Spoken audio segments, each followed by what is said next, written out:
Guess who just got fired? So after 5 years of my call center job, I had to resign. What had happened was, and I know a lot of people hope that it's because they found out about my other job, my 9 to 5. It was way dumber than that. So here's what happened, okay? Funny story. My fault. They called me into a meeting. They're like, so the IT team noticed that your laptop is out of the country. We thought you got kidnapped. Naturally, my kidnappers were like, make sure to grab that Lenovo too. Let's not miss out on that Think book, which especially didn't make any sense because I did the job completely seamlessly from New York for an entire month before they found out. And this isn't the first time they've said stuff like this where they like feign concern. One time I slept in on the weekend and was late to a Saturday shift. They called my dad. And left a voicemail saying that they were going to call the police to my house to do a wellness check on me. Because that's what happens when you're late to a shift, right, guys? Like the logical next step is to assume that the person died.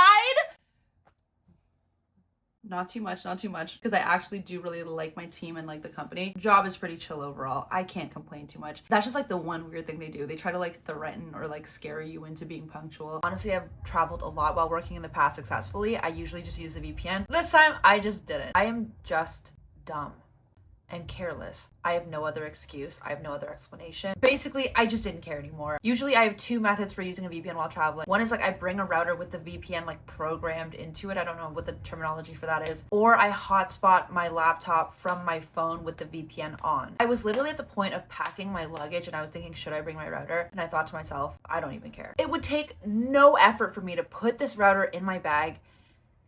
And yet I have just given up. Like I just don't care that much. I don't gaff what happens. I literally thought that, and surprise, what I thought could happen happened. Anyways, they were like, so you have two options. You either come back to Canada right away or you have to resign. Guess what I did? You're gonna resign. And we know that they want me to resign so that they don't have to pay me severance. I make like $3,000 to $4,000 from that job per month. I hate that it comes off so privileged because that's so many people's like entire salaries. And I'm just like, I'm willing to forego this so that I can like travel in my 20s. But at this stage in my life, I care so much more about being in New York. All the stuff that I'm working on with my side hustle and the people that I'm meeting here, I value that so much more than the money that I'm making from that job. It obviously sucks because I've been at the company for a really long time and it's been part of my routine for so many years. The job is great. Like it is very hard to find a chill call center. Most call center jobs suck. But when I was presented with the two options, I had to hold myself back from smiling. That's why I was really scared to post about it on social media. I was like trying to strategize how to format the content in the way that would invoke the least hate. I was very surprised because people were not mean about it at all. A lot of people were so supportive. I was just ready for a change. And even if it's just for a short period, some sort of break from two full-time jobs. Need a bit of a change of scenery. This might be kind of dumb, but I'm going to start the job search for job 2 immediately. So I'm going to be doing a new series, speedrunning the job search to prove that the job market is not that cooked, getting a new job within like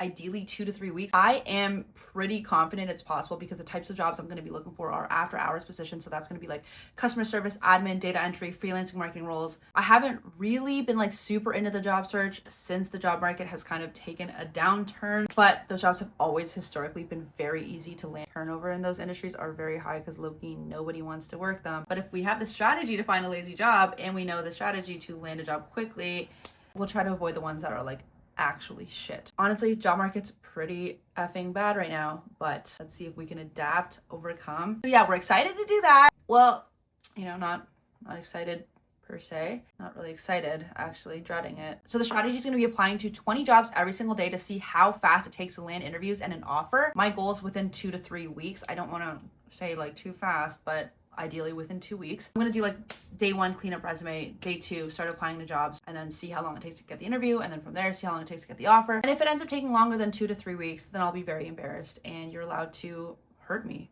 You're allowed to get violent with me. And I'm sorry in advance for making such bold claims on the internet yet again. And you know what? I've decided I'm going to be doing more rant vlog style content. I don't want to do like financial or career tips on YouTube in a very formal style. I just want to talk. And if I have to make this work for myself, then I'm not going to be motivated to do it. But I love to talk. I love to rant. If anybody wants to watch the vlogs and like kind of keep up with the job process, career, maybe just other lifestyle things like traveling, dating, family, friends. So yeah.